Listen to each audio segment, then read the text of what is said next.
Welcome to Act 2 You're On. Join us weekly at our studio roundtable as Rhonda, Kate, and Linda invite spectacular guests to weigh in on staying sexy, vibrant, and healthy. Launch your next great act with authenticity and purpose. Summon your courage, superstar, and step into the limelight. So grab a coffee or a martini, and let's set the stage for a grand entrance. It's Act 2. You're on. Greetings, friends. I'm Linda Ty, and I have the great pleasure of podcasting today with my two A2YO co-hosts, Kate Levy, Rhonda Garvin-Conaway, and we're joined by our very talented producers, Kathy Carswell and Susan Nagel. And we have the pleasure today of having a conversation with Sam Liebowitz, who is really just an incredible guy who I consider a friend. Anybody who knows Sam just says, oh, he is amazing. He's so giving, kind, knowledgeable, and I'm super excited to talk to him today. So Sam Liebowitz, known as the Conscious Consultant, is a facilitator, mentor, speaker, healer, serial entrepreneur, and author of the #1 best-selling empowerment book, Everyday Awakening. #1 bestseller in 3 different categories. He has been in business since 1993 and has owned several successful businesses. His current ventures include Talking Alternative Broadcasting and Double Diamond Wellness in Manhattan. Sam has lectured in several venues in New York City, including being a featured speaker at TEDx Upper West Side in 2016. His book, Everyday Awakening, is absolutely a must read. I love the subtitle to the book, You Are More Powerful Than You Know. He weaves in Hindu chakra energy fields with practical and profound wisdom on elevating your life. I feel like the pandemic has ignited an awakening. Statistically, people don't want to go back to their job, and they got a taste of slowing down and being more present. So I think this book could not have emerged at a more important time. And for me, this book is like, you know, when you go for a walk on the beach, you don't know what it is, you don't know how it happens, but suddenly you feel uplifted, you feel calm, you feel present in the moment. And for me, this book was that kind of experience. Like, we're always in our own head, we're all kind of like, and you read the book, and I don't know what it is, but you just read the book and you go, oh, I feel more present. And you sort of start thinking about it in your everyday life. So I just want to, ask our viewers and listeners, do you feel like you too easily get caught up in all the minutia in life? Do you want to create a better work-life balance? Has slowing down in the pandemic changed your perspective like it has mine? Our guest, Sam Liebowitz, is an expert in elevating human potential and empowerment. So thank you, Sam, for being here, and welcome. Thank you so much, Linda. Welcome to be with you ladies today. Really, I very honored. Just getting that introduction, I'm just like, ooh, that sounds like a pretty interesting guy. I'd like to meet him myself.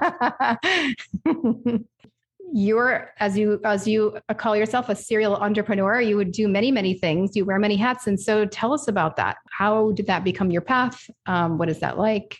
I kind of consider myself a little bit of an accidental entrepreneur in that I for 9 years, I worked in corporate. I worked, traditional jobs, mostly in IT.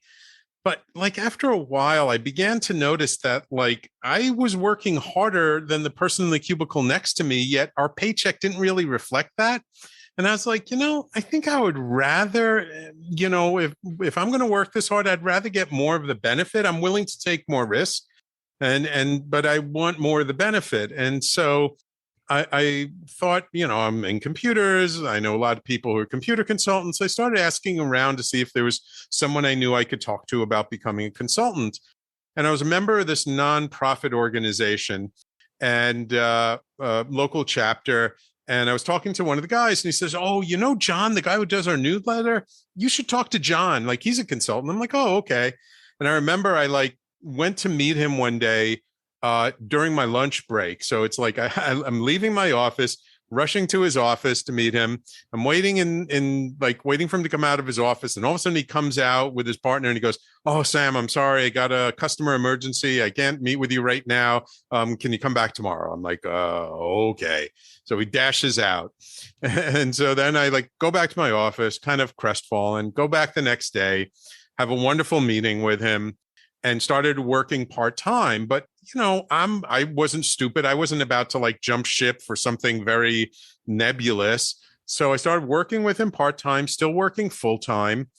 And that literally lasted for about a year until a big enough project came along, and he goes, "Hey, Sam, I got this project coming up. I think this is enough, to cover you.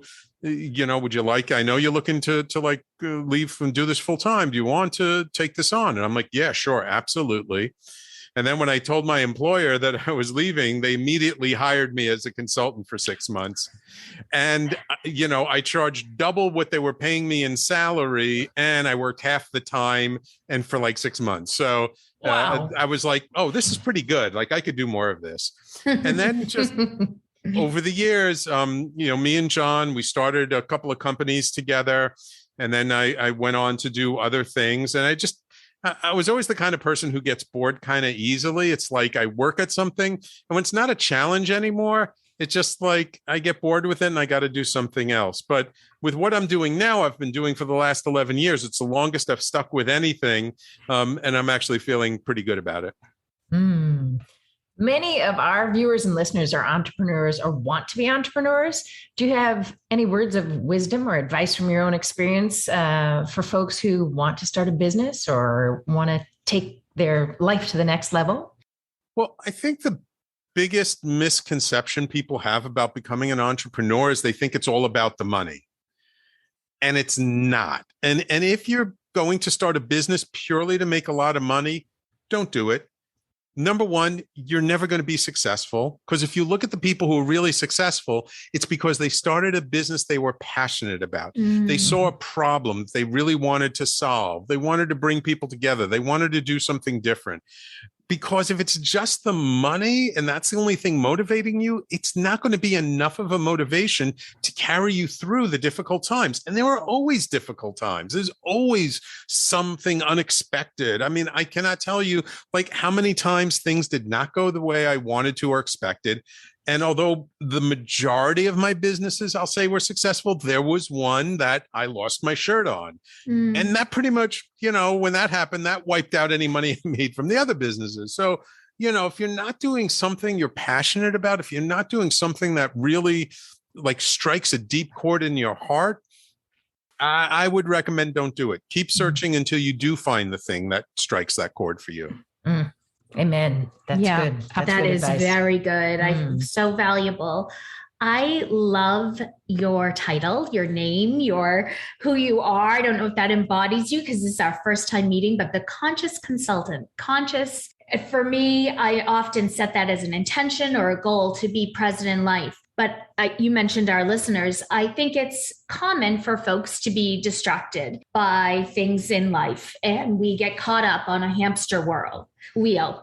And in that, how do you teach people to be more conscious? How do we do that? And is it teachable? Oh, absolutely. It's a practice. It's like anything else. It's a practice. And just like going to the gym, when you first start practicing, you're not that good at it.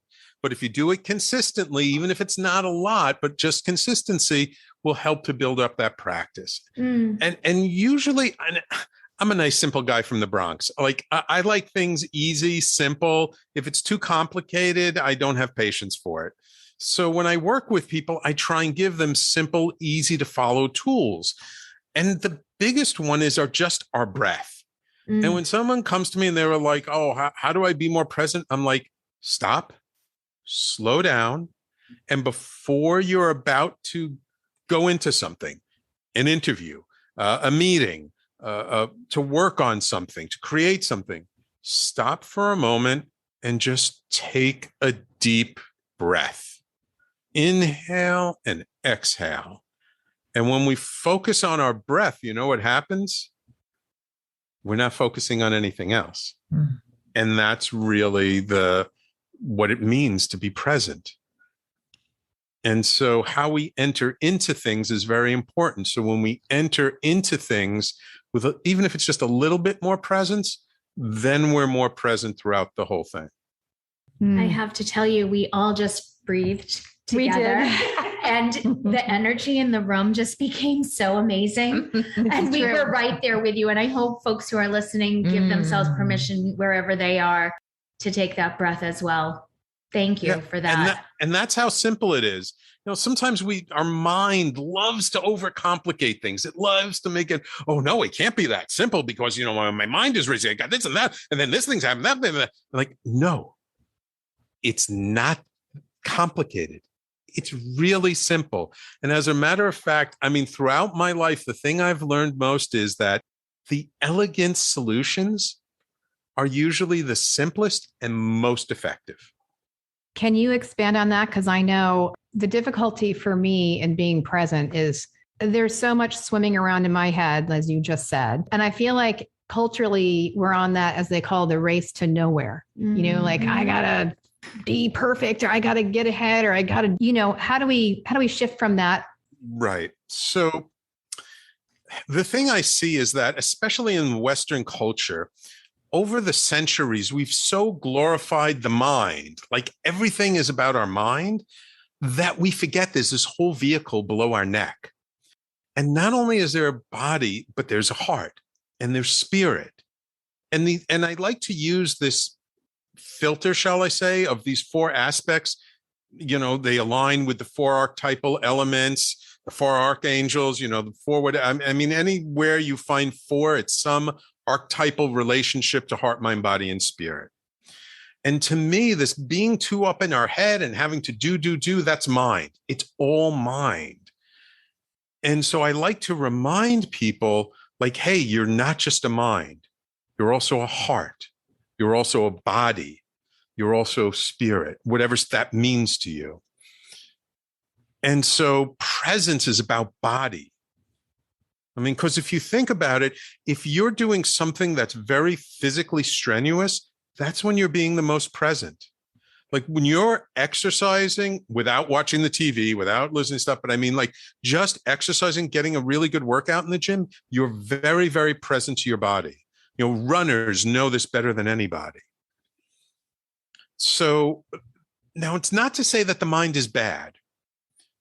It's just a tool like these other three aspects are as well. And the key is really knowing when to engage which tool when it's most appropriate. Because when you're going to a networking event or talking to a potential client, you actually want to make a connection with that person or people. And that means being in our heart space. Because if you ever notice, I don't know if you've ever had this experience, you're at a networking event and you're trying to talk to somebody and they're completely up in their head and they're telling you this and that about their business and they're not listening to you, they're not connecting to you, and you just feel like you just had a one-sided conversation, right? Mm-hmm. Because they're not in their heart. And so when we know when is it appropriate to be in our heart, when is it appropriate to be in our body, when is it appropriate to be in our mind? Look, if you're sitting down having to write a business plan and do calculations and spreadsheets, you probably don't want to be in your heart for that because then you'll be ungrounded and you'll get things wrong. Then you do want to be in your mind. But that's not the only place to be. Mm-hmm. And different situations call for different aspects. And if you want to be creative and you want to come up with something new, you want inspiration, like that's when you engage spirit. That means just kind of sitting, being quiet, whether you meditate or not. I'm a big believer in meditation. Meditation could be a sitting meditation, a walking meditation. It could be a lot of different things, but just like allowing the mystery of life to inform what's going on in the moment. And like, that's when we have a tendency to come up with new ideas and new ways of solving problems. And sometimes it's taking a short nap, right? Thomas Edison used to get a lot of his great inspiration by taking 20-minute naps in the middle of the day. So it's finding what works for you to engage that inspiration. So it's just, it's not all about mind. It's a whole other world, this whole other vehicle here. Yeah, I think this notion that we are disconnected, we're disconnected from each other, but we're disconnected from our bodies and from our food sources, our environment. And I think that that's one of the reasons our world is so needy. So the work that you're doing is just so on point. I so appreciate there's a great sense of gratitude in your work. And you talk about a few things that are particularly dear to me, and because it's sort of kind of the work that I gravitate toward. And I'd love you to talk a little bit more about harnessing our superpowers. I love that phrase, and I'm already a believer, but I'd love to hear you speak a little more about that. Well, I mean, we've already touched upon it. Our biggest superpower is presence. Like when we practice really being present with someone, really being with them, listening to them. If you have a conversation with somebody and you're really present and just listening to them, you can even just reflect back to them what they just said to you, and they think you're reading their mind. You're being really present with them. You notice their body language. You notice their eyes, their facial expressions, even their energy a little bit. And you get a feeling from that. And then you talk about that feeling, and they think you're a mind reader. They think you have ESP.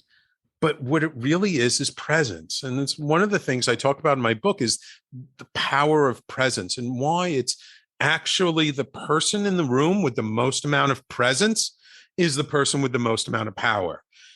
See, in this world, most people think money is power. The way I've learned and the way I've grown and developed, I've begun to understand that no, money isn't, it is a power. It is not the most important power. Presence. You're present enough with people, you'll see things they don't see. You'll be able to take advantage of opportunities. You'll know when to take an advantage of an opportunity and when not to. And that's equally important, because our presence can also help us to avoid from making bad decisions. So, I mean, to me, that is like the number one superpower. The number two superpower is learning to be safe in our hearts. Because most of the time, it's not the other person that makes us not safe in our hearts. It's ourselves. It's because of the experiences we've had and the stories we've made up about those experiences that cause the trauma, that cause the suffering. Right? The Dalai Lama has this famous saying that, life is pain, but suffering is optional. And I thought about that, and I was like, what is he talking about? If you're in pain, you're suffering. I didn't get it. But then I kind of, when I understood this, our power of story making, which is another superpower, but our power in the stories that we make around things, it's the story we make around pain that causes the suffering. Like if we just stub our toe and we don't make a big story about it, it hurts, but we're not suffering that much. But it's when we make this story of like, oh my God, my foot hurts. I'm never going to be able to run again. Oh, I won't be able to walk. Oh, my health is going to decline. I'm going to die. Like we make all these crazy stories around things that have nothing to do with reality. And that's what causes the suffering. And so being able to separate what keeps us from feeling safe in our heart from the story, from actual stuff, and learning to be a little vulnerable with people. And by being a little vulnerable, being a little more authentic, like that's how we truly connect. And that's what brings us together to create community. And let's face it, we're social creatures. We thrive and we thirst for community. So that's why I say like being in the heart space is like the second most important superpower. That definitely makes a lot of sense. And I know that you talk in your book about one of the key factors in being present with others is being present with you. Like you are the first person you need to be present with. And I would love to hear you expand on that a little bit for our viewers and listeners, because that was sort of, oh yeah, me. I have to be present with me. Yeah.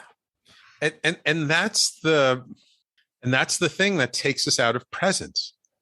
It's when we don't feel safe with ourselves we're not present. We're constantly distracting ourselves because we don't want to just spend a little time with ourselves. I mean, this pandemic has been a horrible tragedy, and there's been a lot of loss, and there's been certain gifts with it as well. You know, you mentioned before about the idea of slowing down. How many people before the pandemic were saying, "Oh, this world is going crazy. It's too fast. I need to slow down."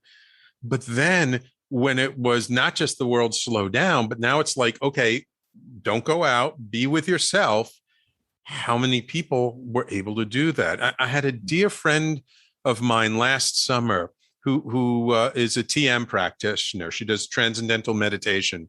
And we got together and we were talking, and she said, you know, Sam, for people like you and me, if we can't go outside, we go inside. But she said, you know, so many people out there, they just don't have that skill. And I realized like how brilliant those words were, that when I looked around at the people who were having the hardest time with the pandemic, it was the people who just couldn't sit still and be with themselves, who were uncomfortable with who they are and how they feel. And so when we're not comfortable with our feelings, then yeah, we're constantly looking for distractions. We can't just be present with ourselves because it doesn't feel good. And hey, I know I'm with you. I've been through a lot of stuff. There were a lot of times where I just didn't feel good to be myself. And it took a lot of self-work. The good thing is, the more you do, the better you feel about the self, the more you can just allow the feelings to be by taking the stories away from it. And it's like, we don't have to be in the happy, happy, joy, joy space all the time. Like, you know, people have been asking me all week long, hey, Sam, how you doing? And I'm like, I'm exhausted because last week I had to drive up to Massachusetts and back. Then I had a wedding to go to down in Asheville. And I'm not a driver. I live in Manhattan. I don't even own a car. I had to rent a car. I drove hundreds of miles. And it was down in Asheville. I had to rent a car and drive back and forth. And just by Sunday night, I could not wait to drop off the rental car, get on the plane, and just like, oh, I just need to rest. And so I've been taking care of myself and resting all week. But I'm not like, it's not bad that I'm exhausted. It's just a thing. It's just what I am. And I understand why. So I don't need to avoid it. I don't need to distract myself from it. It's more like, okay, my body is tired. My mind is tired. I'm like clearing off. I'm doing as little as I possibly can this week as an act of practicing self-care, because I'm allowing to be present with what is, which was my tiredness. And you know what? I'm feeling better. I'm not 100%, probably won't be 100% till sometime next week. And I'm aware, because I haven't been moving that much. I haven't been going out there. I haven't been traveling. It's only the second trip I've taken in all of the pandemic. So yeah, of course, it's going to wear me out quicker than things did before. Just natural. So I just got to be present to that, allow it to be, and just do what I know is right for me in the moment. I love how when you speak about these important pieces of being human, there's the subtext of making decisions and choices. It's all a series of choice by choice by choice. Could you talk to us a little bit about the choice of how evolution is a conscious choice, and share with our listeners about that, please? Sure. Well, the most important choice I feel people can make is to first allow it to be okay to be a human being, which means that we're not perfect, which means we don't always get it right. Now, I'm a big believer in we're not broken and we don't need to be fixed. Does not mean we couldn't use some support along the way. Does not mean it wouldn't be helpful to work with a therapist or a coach or someone like me. But it does mean to do it from a place of, I just want to work with someone. I just want to be with someone who's maybe a few steps ahead of me on the path. But to be okay, to make the choice that it's okay to be a human being, it's okay not to feel good all the time. And that, you know, we're all learning. We're all doing the best that we can with what we have at the time. And if we could do better, we would. Like, this is another big one. Like, if our parents, our friends, our coworkers, our managers, like, if they could have done better in whatever situation is annoying us, Actually, they probably would have, that they were all just doing the best they could in the moment. And you know what? If they were all doing the best they could in the moment, so were we. Mm-hmm. And so just kind of that extra self-acceptance is a big first step on that path of evolution. And look, I mean, I'm a big believer. I'm a big believer in shamanic work and looking at nature. Everything is growing. And if it's not growing, it's dying. But just if something happens to be dying, like in the fall, we're in the Northeast, in the fall, the leaves dry up and fall off the trees and appear to die, but they come back in the spring. The death is not the end. And so it's understanding that the more we align ourselves with sort of the natural rhythms of nature, the easier life can be and the more we thrive. I mean, how much do we today act like we're always in spring and summer, that it's time to harvest, or fall, harvest, plant, grow, make the money. When do we give ourselves time to rest? Mm-hmm. When do we give ourselves time to, plant and nurture and watch things grow? I mean, yes, there's a time to harvest. Yes, absolutely. There's a time to work hard and to grow, but it's not 24/7, 365. And so, one of my big peeves around society right now is we're so focused on productivity and squeezing the most we can out of every single day. I don't believe in that. Not at all. It's good for society because it means society gets the most out of us. But for us on an individual basis, is that what's really best for our life? I don't believe it. I don't believe it. It actually gives us more stress. It causes more damage to relationships, to health, to other things. And it's actually putting society's desire for more output above our own need for self-care. And it's a short-sighted view, because if we actually take care of ourselves, take time off and relax, we actually come back more productive. We can see more innovative ways to do things, and we can actually be more productive longer in our life because we haven't stressed ourselves out and broken down our bodies. So yeah, we're used up by the time we're 60, 70. So it's a shift of perspective. And that's one thing I would love people to get out of this, is just to take the long view, to not be so short-sighted. It's not about the next month, next quarter, next billable cycle. It's about enjoying the journey. One of my things in the book is life is lived in the dash. I don't know if you've ever heard that little story, the algorithm of what's the dash. The dash is that line on our tombstone between our birth date and our death date. And we make such a big deal about those dates, but life is lived in between. It's not about achievement. Yes, achievement feels great, but it's about what we're doing each and every day, how we're living our life, how much are we enjoying it, how much are we infusing our love, our compassion, our friendship, infusing our beliefs and our authenticity and our vulnerability into what we're doing each and every day. A life well lived, no matter how long or short, is something to be celebrated. And that's what I'd love to see people do more of, celebrate their life. Yes.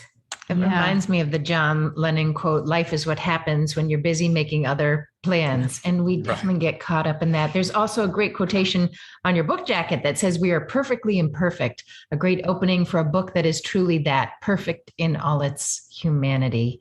And I have to say that in my life, in my work, when I embraced a philosophy of goodish, boy, it was really empowering. And it also allowed me to lead with compassion for other people.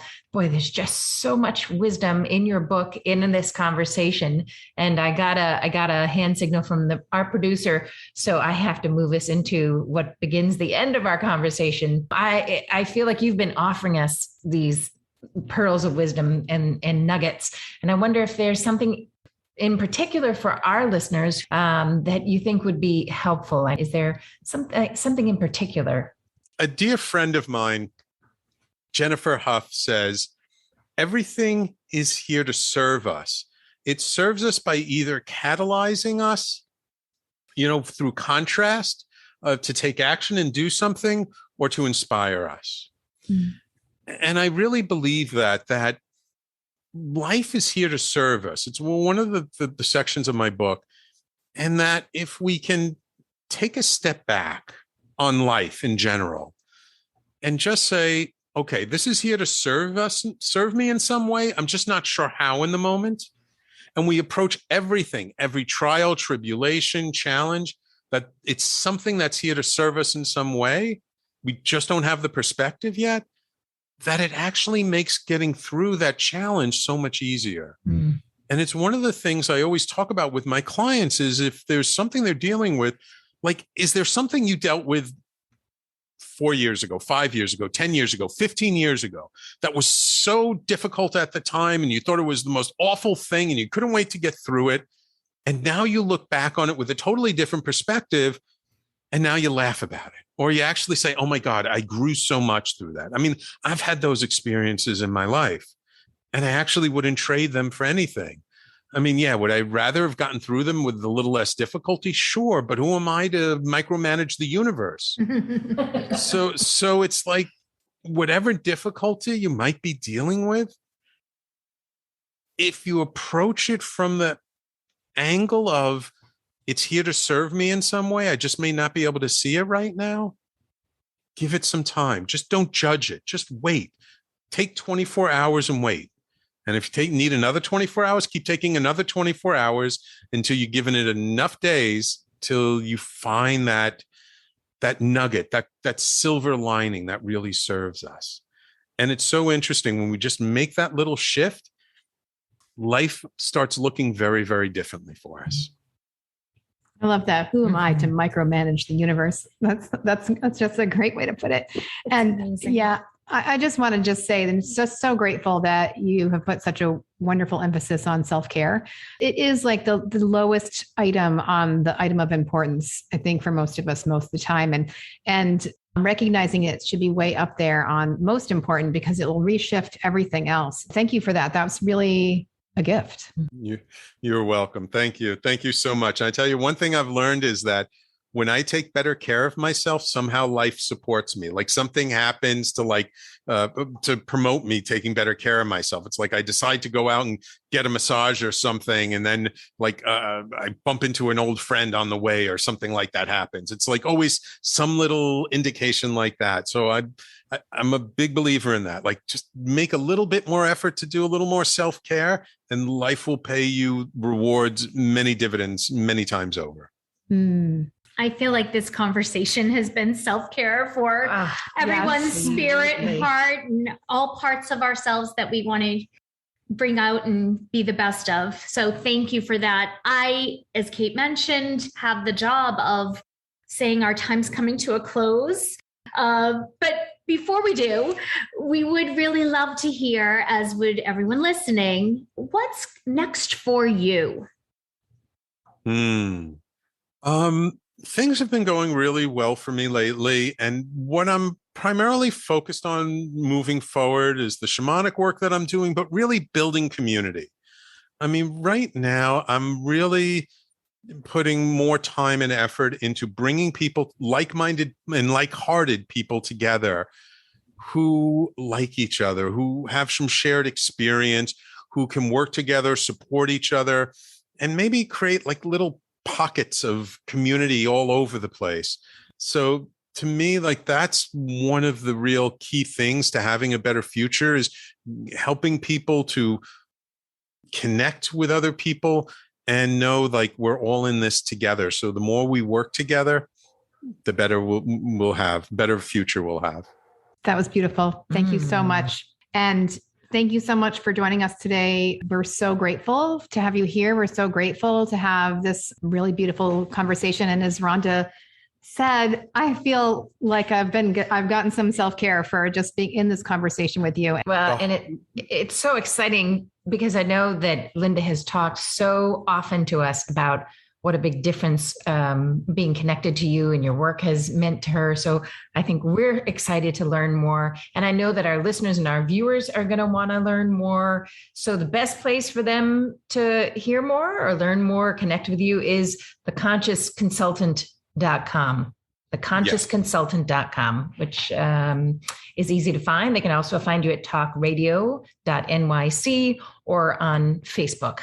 Yes. And also if people go to talkradio.nyc, they'll see I do my own weekly show live on Thursdays at noon called the Conscious Consultant Hour, funny enough.